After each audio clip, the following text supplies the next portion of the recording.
This weekend will mark the 75th anniversary of one of the worst hurricanes to ever hit New England. 22 News Storm Team meteorologist Adam Stremko is at the Big E tonight, which was severely damaged by the Great New England Hurricane of 1938.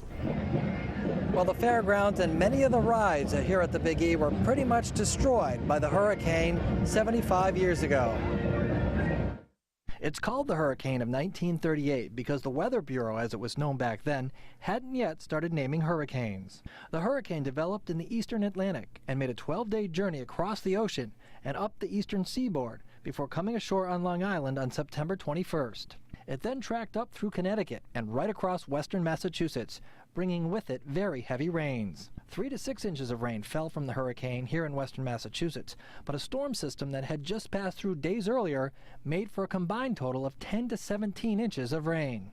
The Connecticut River rose 6 to 10 feet above flood stage, resulting in some of the worst flooding this area has ever seen. Here in Long Meadow, you can see that the Connecticut River rose all the way up to 60.3 feet during the hurricane of 1938. I can remember my grandmother lived down the bottom of the hills, and the water was up to the first floor on her house. And I can remember the boats floating around out here.